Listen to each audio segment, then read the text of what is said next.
dia, queridos alunos, bom dia, queridos professores, bom dia, turma de São João da Canabrava, bom dia, turma de São Luís, bom dia, turma de Assunção do Piauí, o nosso bom dia aí para Maria Cauane, bom dia aí, opa, para quem é cursos técnicos aí, vamos, coloca aí o nome aí para a gente ver, nosso bom dia, Meiriane, bom dia, Ludmé Mayra, bom dia a todos vocês, Nosso bom dia também para a professora Fátima acompanhando e a Maria Lima também acompanhando aí as aulas da gente, tá? Nós vamos conversar hoje com vocês com um dos assuntos fundamentais e muito importante também para vocês, tá? Nós vamos conversar sobre DRE e DRA. Nós vamos iniciar com a parte da DRE propriamente. Então, nosso planejamento, o roteiro da aula, nós temos aí que o nosso objeto de conhecimento é a DRE, ou demonstração do resultado do exercício, e a demonstração do resultado abrangente. O nosso objetivo de aprendizagem é compreender e explicar e citar os seguintes assuntos, né? A estrutura, né, da DRE, como interpretar, saber o que é EBITDA e também saber... Opa, cadê? Está indo para frente, mas não. Quais são as operações contidas nas demonstrações, né, e continuadas e operações descontinuadas também, e vamos calcular o imposto de renda e contribuição social. Tá? Nós vamos trabalhar em duas etapas, né? Primeiro nós vamos começar a entender bem essa questão da DRE, e depois nós vamos também continuar na próxima aula, que é amanhã, né? Nós vamos continuar falando desses temas e chegar mesmo aí a conseguir fazer. Lembrando para vocês o seguinte, né? Nós estamos tratando com vocês a respeito dessas questões dos demonstrativos, né? Primeiro, os relatórios contábeis primeiro, para depois a gente aprender como fazer. Porque assim, essa técnica é utilizada também pelos americanos, até porque, veja só, se eu começar para vocês, tivesse começado para vocês do beabá da contabilidade e tal, fica meio monótono, tá? Porque aí você, assim, primeiro nós estamos colocando para vocês, explicando bem como nós estamos explicando para vocês o todo, para que vocês depois, quando estiver fazendo, aprendendo a fazer os lançamentos contábeis, aí vocês já sabem os porquês de cada um deles, tá bom? Então, vamos aqui conversar com vocês um pouco mais. Olha, a nossa regra aqui para fazer a DRE e DRA, nós temos aqui o nosso balanço patrimonial, em que temos o ativo, com suas subdivisões, ativo circulante, realizável a longo prazo, ativo permanente e ativo total. Temos o passivo e o patrimônio líquido, onde nós temos o passivo dividido em passivo circulante, passivo exigível a longo prazo, e temos o patrimônio líquido, e assim nós temos um balanço totais e totais. Como regra para a DRE, das demonstrações de resultado, nós temos sempre o quê? Uma receita que diminui os custos, né, de mercadorias, depois temos as despesas, os impostos para obter o resultado. Então, nós vamos aprender passo a passo como fazer essas etapas, tá bom? Então, vamos conversar a respeito da apuração do resultado. Vamos resumir para vocês o que é a apuração do resultado, depois a gente vai entrar nos detalhes para vocês, tá? Na apuração de resultado, nós temos o seguinte, temos uma receita, né, menos, vamos chamar aqui de despesas, né, e aí nós vamos ter o nosso resultado. Né? De uma maneira bastante simplista, nós temos aí que receita menos despesas, e essas despesas aqui envolvem tudo, tá, pessoal? Todos os tipos de gastos para a gente ter o resultado. Tá? Isso é de uma maneira bastante simplista. Então, agora vamos compreender passo a passo. Né? Veja só, o exercício social, em regra, nós temos que esse exercício social ele é estabelecido lá no contrato social, mas a legislação do imposto de renda exige que seja apurado pelo menos uma vez por ano. Então, aqui, né, pela legislação do imposto de renda, nós vamos ter que o exercício social tem duração de 1 ano e a cada exercício é feita uma apuração desse resultado no período. E esse resultado pode ser para nós um lucro ou um prejuízo. Nós não falamos que é receita menos despesa que é igual ao nosso resultado? Hã? Então, se nós temos que a despesa maior que a receita, nós vamos ter um resultado negativo. Certo? Se for ao contrário, nós vamos ter um resultado positivo. Vamos escrever isso aqui direito aqui, né? Resultado. Beleza? Pronto. Aí. Então, já sabemos que o resultado ele pode ser positivo ou negativo. Tá? A cada período, né, nós temos aí uma apuração. Confrontamos as receitas com as despesas, e essas receitas e despesas é transferido para um demonstrativo que nós chamamos de demonstração de resultado do exercício, ou mais propriamente as receitas. Então essas receitas e despesas elas são transferidas das contas de receita e despesa para essa conta de demonstrativo de resultado do exercício. E assim, no próximo período que tem, vai ter começar do zero. Né? Então, zeramos essa conta de receitas e despesas, né? E vamos começar no próximo período zero. Então, a cada final de exercício, que normalmente acontece no dia 31 de dezembro, todas as receitas e todas as despesas são transferidas para essa conta, para a conta de demonstração de resultado do exercício. É claro que lá tem todo um grupo de contas lá específicos para isso, tá, pessoal? E assim, é o que nós dizemos, como ela tem essa transformação de um período para o outro, é o que nós dizemos que há uma independência absoluta entre os períodos. Então, todo ano, as organizações iniciam com as contas zeradas e as receitas e despesas, elas são relativas ao período em que elas ocorreram. Professor, mas e se eu esquecer de lançar? Bom, aí você tem alguns ajustes que é feito, pode ser feito no ano seguinte, fazer alguns ajustes, né? E aí você vai fazer, tem técnicas para fazer esses ajustes, tá bom? Mas esse aí nós vamos aprender a fazer esses ajustes mais para frente, tá? Então, nós podemos dizer também que as receitas e despesas não se acumulam de um ano para o outro. O que é diferente das contas patrimoniais, que elas mantêm o saldo transferido de um ano para o outro. Bom? Assim, nós estamos começando a aprender a fazer a apuração dos resultados. Veja só, pessoal, a legislação 6404, a Lei das Sociedades Anônimas, né, ela coloca, né, que a DRE, as demonstrações, né, a DRE, por ocasião do final de cada exercício, nós vamos ter como indicador global da eficiência ou do retorno do investimento ao dono da empresa. Ou seja, nós estamos falando de lucro ou prejuízo. Pessoal, esse DRE, na verdade, ele constitui para a gente um dos principais instrumentos para avaliar a organização e a gestão. Se a empresa está tendo lucros, e aí a gente diz para vocês assim, o lucro bom, que é aquele lucro persistente, nós vamos dizer que essa empresa ela está sendo bem administrada e está sendo bem gerida.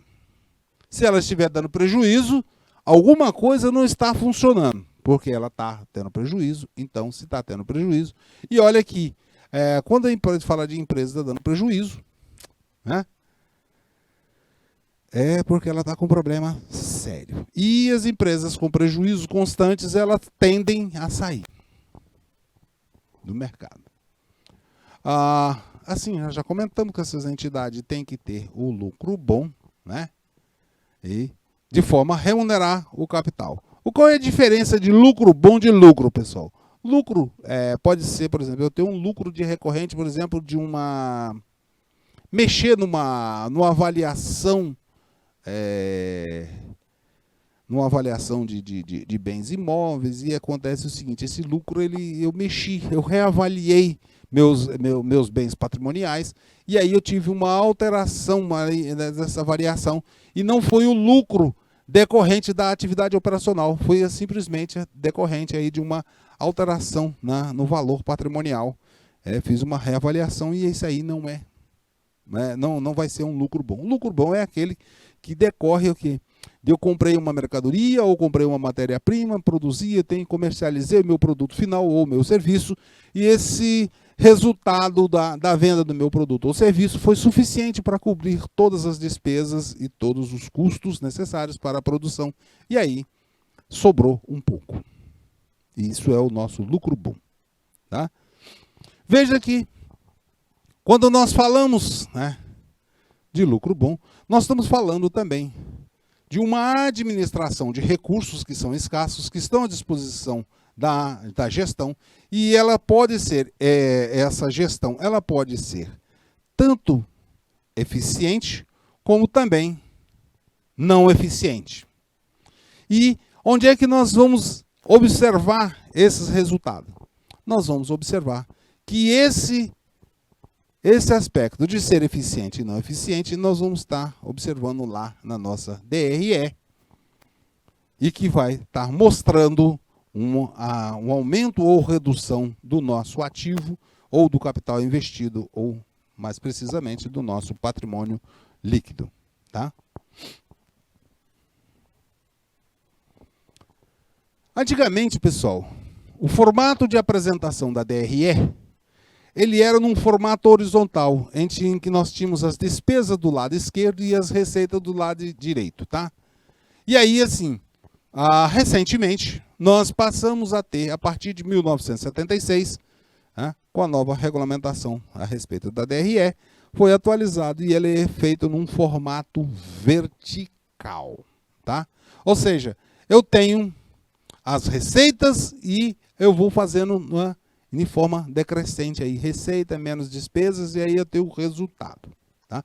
Aqui, pessoal, só para vocês terem ideia do formato. Depois nós vamos detalhar esses detalhes, como é que funciona essa parte da receita e da despesa. Não mais assim, aqui, desse jeito. Então, a gente pode dizer para vocês que isso aqui não se aplica mais. Tá? A outra questão que nós vamos colocar aqui para vocês é o seguinte, né? Nós falamos de resultado, ele pode ser lucro ou prejuízo, tá? E a terminologia adequada para a gente falar seria resultado. Porém, a prática empresarial e até mesmo a sustentabilidade das organizações, a prática no dia a dia, que se fala, né? Nós vamos falar de lucro, tá? Nós vamos falar muito de resultado. Eu peguei o resultado, veja só, poderia ser prejuízo ou lucro, né? Então, nós vamos estar usando uma terminologia mais apropriada para a gente colocar na prática aqui. Então, nós vamos usar a terminologia lucro em substituição à palavra resultado. Mas sabendo que a terminologia adequada é resultado, tá? Até porque, veja só, pessoal, quando a gente falar de resultado e a empresa está prejuízo, prejuízo, prejuízo, prejuízo, a tendência dela é se acabar. Agora, quando a gente fala de lucro, a empresa tem lucro, tem lucro, tem lucro, então essa empresa tende a se perpetuar. Então nós vamos usar, embora a gente pode em alguns momentos estar usando a terminologia resultado, mas sempre vai estar sabendo que nós podemos usar uma ou outra. E assim, ao analisarmos o nosso resultado anual, nós temos aí uma série de denominações ou terminologias que relativamente ao lucro. Então, nós temos aqui, um primeiro momento, o que nós chamamos de lucro bruto. Então, aqui nós estamos falando, uma relação bastante simples entre o valor da venda das mercadorias ou dos serviços, menos as despesas. Né? Aqui é bem direto. Tá? Aqui não consideramos, aqui não se considera, nesse lucro bruto, não se considera as despesas administrativas e financeiras. Aqui é só custo da preço da mercadoria menos custo da mercadoria, direto, tá? Aí nós vamos descer com uma outra terminologia que nós vamos chamar de lucro operacional, que aí é resultante da atividade operacional da empresa, tá? E aqui entra as despesas também. Agora entra as despesas de venda, despesa administrativa, que faz parte da atividade operacional da empresa. Então, tudo aquilo que é necessário para a empresa realizar suas atividades vai estar aqui, né? Aí nós vamos ter um outro lucro antes do imposto de renda, que nós estamos falando do lucro operacional, e aí nós vamos tirar as receitas e despesas não operacionais para ter esse lucro antes do imposto de renda. Pessoal, por que nós estamos separa isso aqui? Receitas e despesas não operacionais. Vamos dizer que você tem uma panificadora e essa panificadora ela tem por um sócio lá, tal, quis fazer um investimento à parte e tal. E aí ele comprou um apartamento e está alugando. O aluguel desse apartamento, o que tem a ver o aluguel com a atividade da padaria? Padaria, pessoal, a panificadora é para fazer pão, bolo, doce, essas coisas, né? Não é para alugar. Ele fez esse investimento, está errado? Não. Ele tem sobras de recursos, ele pode fazer esse investimento sem problema nenhum, tá? Não há problema nenhum fazer isso aí. A gente tem que levar em consideração que não precisa ter essa restrição, proibir, não.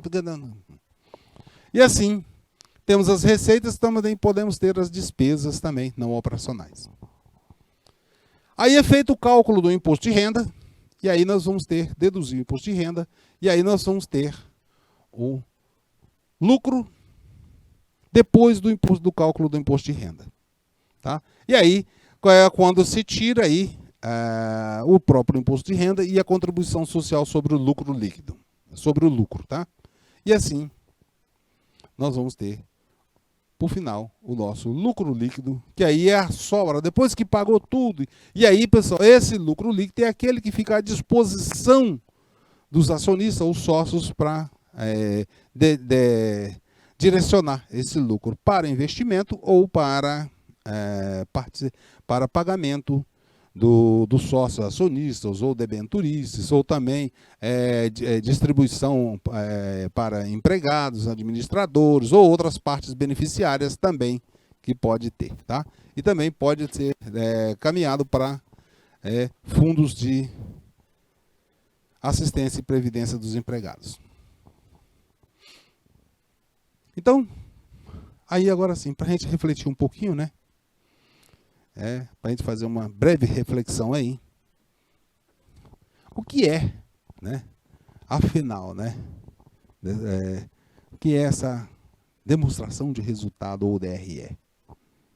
E qual é a importância, né? E diferença que a gente tem entre o resultado operacional e não operacional, né? Pessoal, aí nós temos aí o anexo 3 da ITG 1000, que trata de trouxe aí um modelo para vocês, como é que está previsto na ITG, lá nesse anexo, de um modelo de DRE.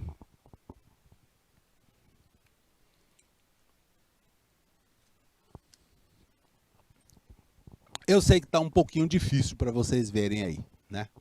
Mas quando vocês baixarem o PDF, vai ver direitinho. Mas não se preocupe, pessoal, que nós vamos destrinchar isso aqui tudinho para vocês, tá? Eu só queria tomar alguns aspectos para vocês aqui, né? Mais relevantes.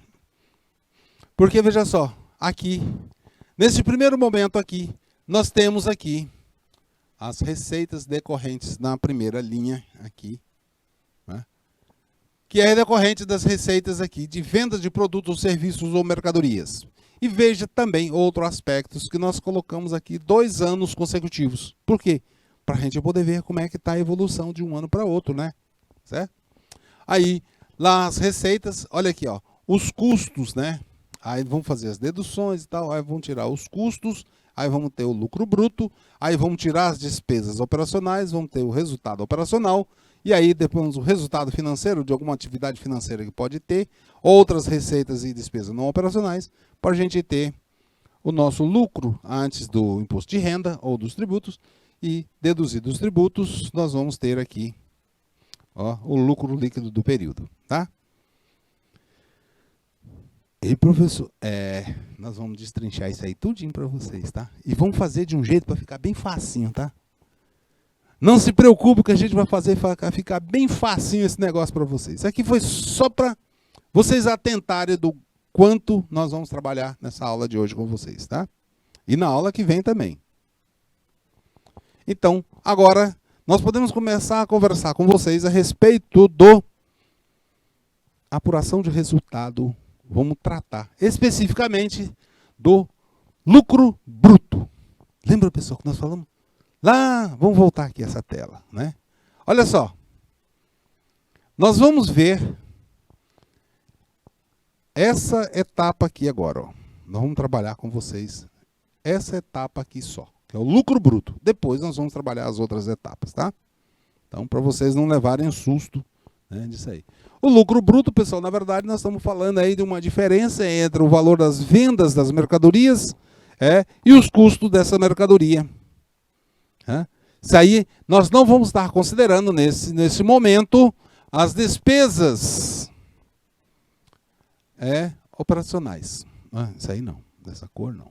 Então, falando do lucro bruto, nós estamos vendo aqui que é o valor das vendas da mercadoria e os custos dessas mercadorias que foram vendidas, sem considerar as despesas administrativas e de vendas, ou financeiras também, tá? Nós não vamos estar considerando isso aí agora. Tá? Para uma empresa de prestação de serviço, pessoal, o raciocínio é o mesmo, tá? São deduzidos aqueles materiais que são utilizados na produção do serviço. É uma prestação de serviço, troca de óleo. O custo do óleo faz parte, tá?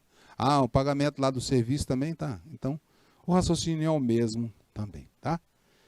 Receita menos os valores do serviço prestado, tá? E assim, nós temos aí o nosso lucro bruto, que esse lucro bruto ele tem como função para a gente cobrir os custos de fabricação do produto ou da mercadoria adquirida para revenda, tá? E ele vai ser destinado para remunerar as despesas de vendas, as despesas administrativas e financeiras, ou seja, pagar as despesas de venda, despesa administrativa e tudo mais. Então, e também pagar os impostos ou tributos do governo, tá? E assim, e sobrar um pouquinho lá para o proprietário, tá bom? Então, o lucro bruto tem essa função aqui, tá? Aqui, ó, o lucro bruto, ele vai ser utilizado pela empresa para cumprir essas funções aqui. Vai ser utilizado para pagar, a partir depois de tirado o que pagou a mercadoria que vendeu, esse lucro vai ser utilizado para pagamento das despesas administrativas, financeiras, governo e tal, né? Até chegar o lucro para o empregado, para o empregador. E assim, pessoal, nós vamos dizer para vocês assim, que quanto maior for a fatia, vermelho não, vermelho fica ruim. Quanto maior for a fatia denominada de lucro bruto, maior será a perspectiva, a possibilidade de remuneração tanto dos administradores, diretores, né, ou do pessoal de venda, para o governo, proprietário. Claro, né? Se eu tenho mais lucro, então eu vou ter uma remuneração mais apropriadas lá para essas pessoas, tá bom? Então, assim, nós devemos saber que os gestores, os administradores dão uma forte atenção, né, à questão do lucro bruto, para que eles possam também. E veja só, que aqui, né, nesse caso, nós temos aí uma especialização da contabilidade, que se trata da contabilidade de custos, e ela tem um foco muito interessante em tratar da atenção. Ela volta muito para a atenção desses custos, da apuração do custo bruto, principalmente dos custos que estão relacionados ao estoque ou os outros custos da empresa. Então, a contabilidade de custos, ela tem esse formato aí para vocês, tá bom? Bom, vimos então que os administradores querem que tenha um bom lucro bruto. Mas não é só isso, né? E aí, para a gente poder refletir um pouco, pessoal, tem algumas empresas que não trabalham com essa questão do lucro bruto, mas elas trabalham mais propriamente com a questão de markup. Markup é uma denominação que se dá em que o empresário utiliza como técnica estabelecer um valor, um percentual, que ele aplica sobre o valor do custo da mercadoria, e esse percentual que ele aplica sobre o custo da mercadoria, ele forma o preço de venda.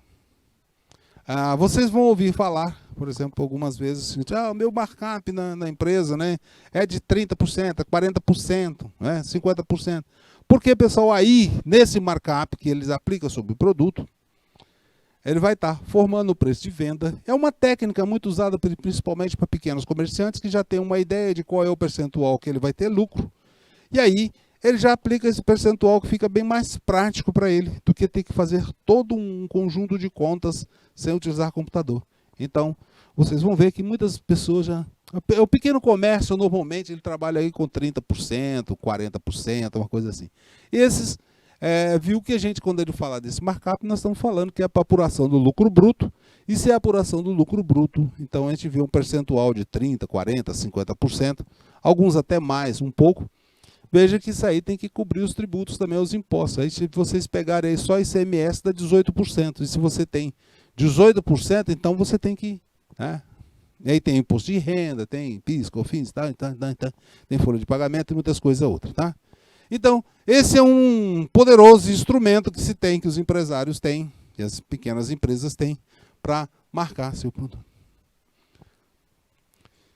Então, vamos apurar um pouquinho mais, aprofundar o nosso conhecimento a respeito do lucro bruto. Então, se nós estamos falando de lucro bruto, nós vamos pegar toda a nossa receita bruta, ou seja, aquela receita que aparece da venda de produtos e mercadorias ou dos serviços prestados. E aí, pessoal, nós temos ao fazer alguns ajustes nessa receita, porque existem algumas situações em que a empresa tem que estar atenta nessa questão. Então, nós temos aqui para vocês, como deduções, alguns abatimentos e devoluções e impostos, para que a gente possa ter a nossa receita líquida. Então aqui, pessoal, nós tivemos aqui várias vendas, vários serviços prestados, mas acontece o seguinte, no meio do caminho, aconteceu algumas coisas e eu tenho que fazer deduções e tem alguns tributos que são colocados, que estão lá no valor da nossa receita bruta e que eles não fazem parte, eles simplesmente estão lá na nota fiscal nossa de venda, mas eu tenho que repassar para o governo. Então, a receita bruta é relativa, no caso do comércio e da indústria, né, a venda de mercadorias e, no caso de serviço, é a prestação de serviços. Incluído, nesse caso, vai estar incluído todos os impostos cobrados do comprador e não excluindo as devoluções de mercadorias. E também vai estar também os abatimentos concedidos lá. Então, na receita bruta, pessoal, está tudo lá. Tá tudo lá. Tá os impostos, se aconteceu alguma devolução de mercadoria, algum abatimento que foi dado, tá tudo lá. Aqui, pessoal, o objetivo aqui é de informar a receita bruta. Nós vamos ter aqui como um dos aspectos importantes aqui, é saber o que está acontecendo de devoluções e abatimentos, e que os nossos usuários das demonstrações financeiras vão ter acesso para que eles possam ter essa informação, e essa informação é tão valiosa como indicador de eficiência ou ineficiência dos departamentos de produção e de vendas. O que acontece, pessoal? Imagina só o seguinte, você efetua uma venda de uma mercadoria para um determinado cliente, você efetua uma venda para um determinado cliente, e aí, o que acontece? o produto lá, chegou lá com problema. E aí, pessoal, se chegou lá com um problema, o que acontece? O comprador lá, ao conferir a mercadoria, vai dizer, olha, fulano, a tua mercadoria chegou aqui, está variada, está com problema e tal, tal. Não quero. Devolve. Então, pode ocorrer uma devolução. Mas pode ser também que o produto chegou lá, vamos dizer assim, comprou um lote de geladeiras, de refrigeradores ou qualquer outro produto, e chegou lá, avariado, está arranhado, mas nada que comprometa o funcionamento lá do equipamento. E aí o lojista lá, o comprador, conferiu e falou assim, olha, as geladeiras que chegaram aqui, os equipamentos seus chegaram arranhados aqui, não sei o que, né, no transporte aí, você não tomou cuidado.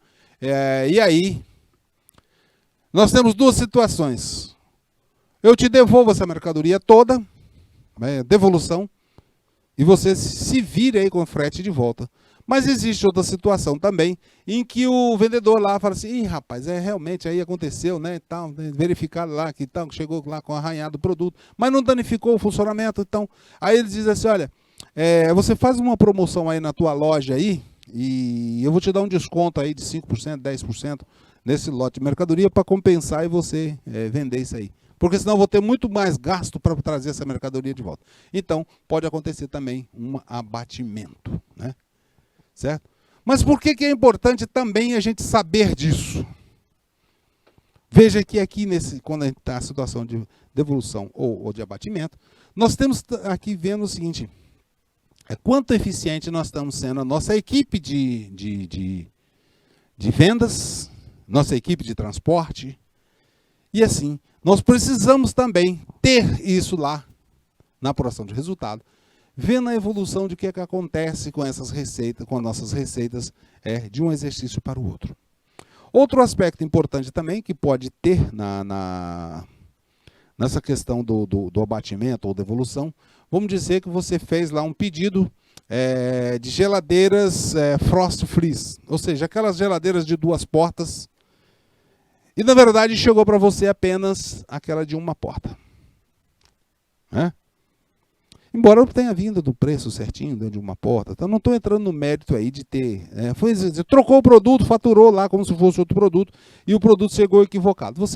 O comerciante ou o lojista pode ter 2 situações. Uma delas, ele devolve a mercadoria como um todo, nem aceita a receber a mercadoria, porque está em desacordo com o pedido. Ou então, ele pode ser feita uma negociação e ter um desconto aí para que o fabricante lá não tenha que arcar com custos de frete de volta. E dependendo do produto, pessoal, o frete pode ser altamente significativo.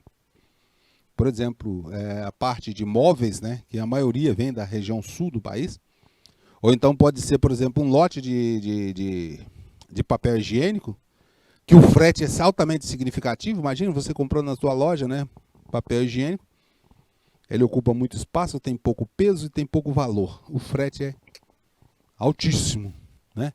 Então, é feita uma negociação, ou se devolve, ou faz uma negociação mediante um desconto. Tá? E aí, esse valor vai ter que sair do teu faturamento. Tá? Também, nós temos a situação também, que pode acontecer com relação ao serviço prestado também. Tá? Pode acontecer também que o serviço não ficou bom, aí tem que dar desconto, essas coisas tudinho. Mas também nós temos lá na nota fiscal, no nosso faturamento, nós temos lá uma carga tributária que é cobrada do comprador. Vocês devem ver, procurem ver lá, que aparece lá nas notas fiscais, né? Valor do ICMS, valor do PIS, valor do COFINS, está tudo lá. Pega aí a conta de energia da casa de vocês, né? E dá uma olhadinha que vai estar aparecendo lá esses tributos. Na verdade, assim, a nossa empresa que está vendendo, ela é uma prestadora de serviço e é depositária dos tributos do governo. E os principais tributos na área de vendas, nós temos o IPI, que é o Imposto sobre Produtos e Serviços, em produtos industrializados, o ICMS, que é o Imposto sobre Circulação de Mercadorias e Serviços, e temos o ISS, que é o Imposto sobre Serviços. Na verdade, assim, esses impostos, eles não fazem parte da nossa receita. E sim, nós somos meros arrecadadores para o governo. Então, na realidade, isso aqui não constitui parte da nossa receita. Por isso, nós tratamos dentro do lucro bruto para tirar a nossa receita líquida. Nós tiramos tantos ali os efeitos das devoluções, os efeitos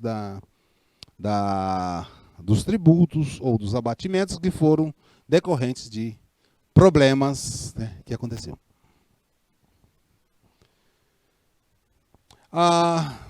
Veja só. Aqui nós estamos falando para vocês, né, que essas informações relativas aí às devoluções, as devoluções e os abatimentos, né, eles são muito importantes, sim, para que a gente possa analisar bem como é que está a situação das empresas. Também nós podemos entender que essas questões das devoluções aí, quando a gente estiver analisando uma situação econômica ou financeira de uma empresa, as duplicatas também têm esse mesmo caráter que pode acontecer de ter alguma situação de devolução ou cancelamento. Então, para a gente poder analisar esses aspectos, você precisa também de compreender como é que está a situação da inclusão, tanto desses tributos, como também das devoluções e cancelamentos que pode estar ocorrendo. Então, essa informação do lucro bruto vai nos permitir a ter uma análise comparativa, tá, do que a empresa tem a receber. Porque naquelas duplicatas, o pessoal vai estar tributos ali no meio também. Tá? Beleza?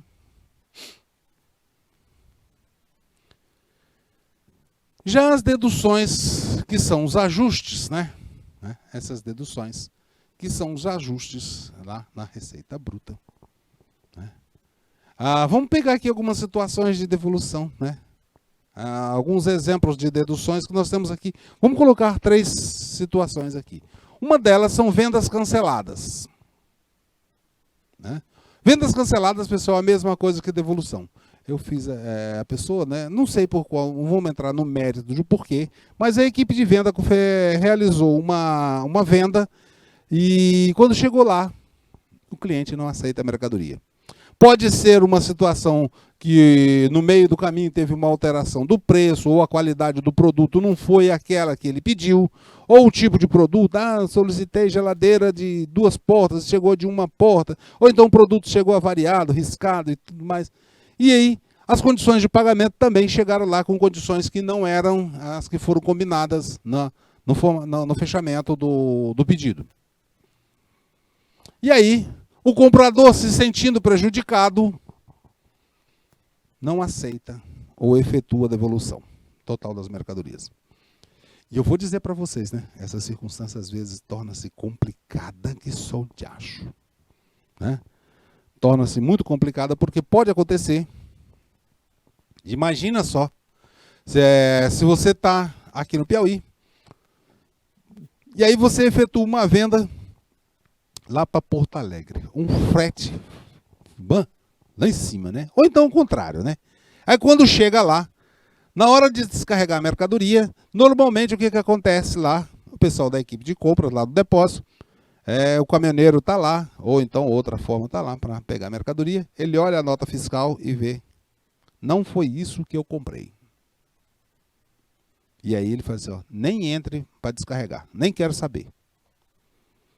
Aí você está com a mercadoria daqui, que você produziu aqui no Piauí, está com ela lá em Porto Alegre, no Rio Grande do Sul, quase 4.000 quilômetros de distância, um frete, né, absurdo.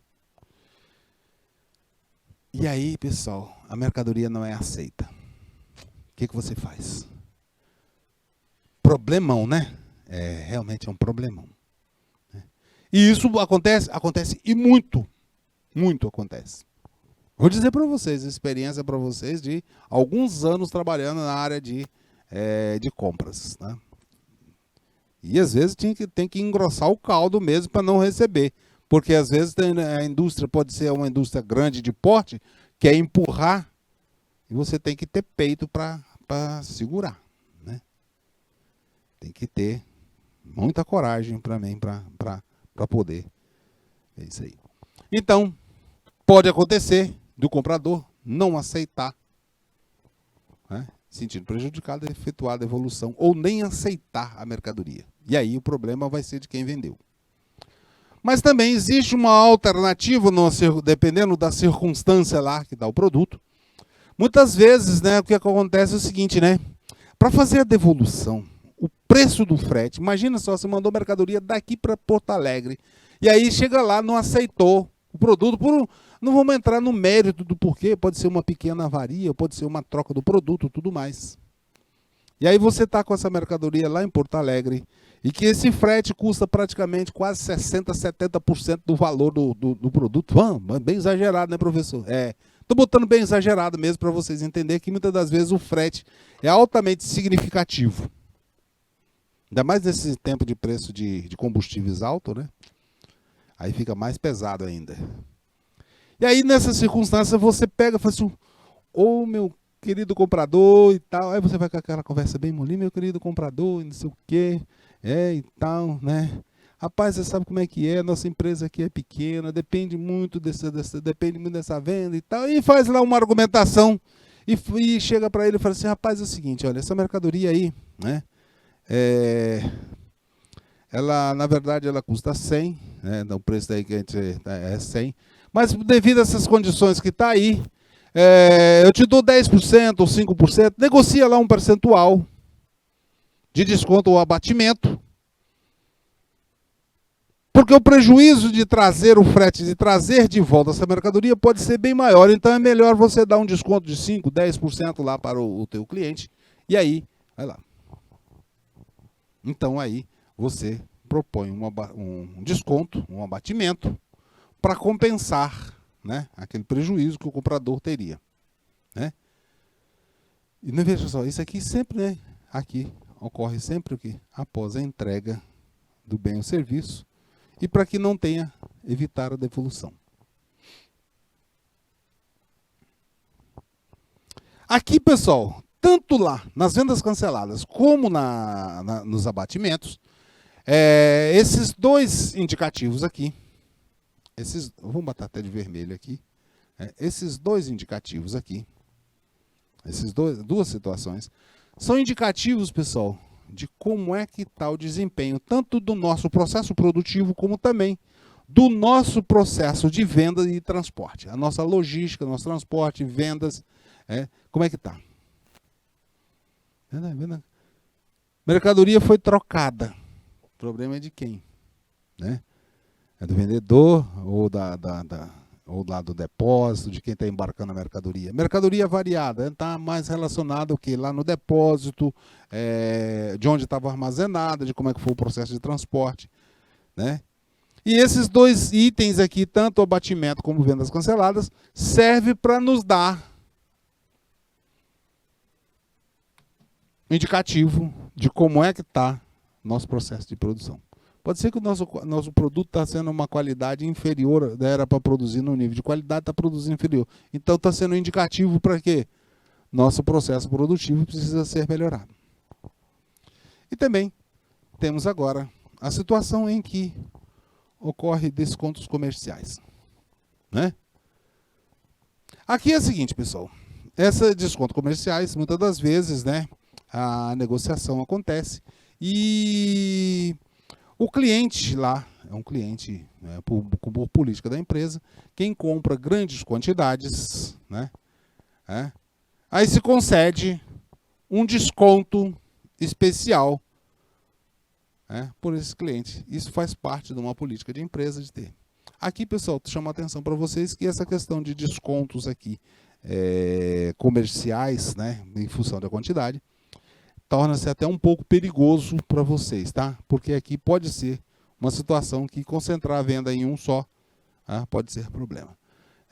Vamos dar uma pausa, né? Para a gente continuar esse assunto do lucro bruto daqui a pouquinho na próxima aula, tá bom? Rapidinho a gente está de volta.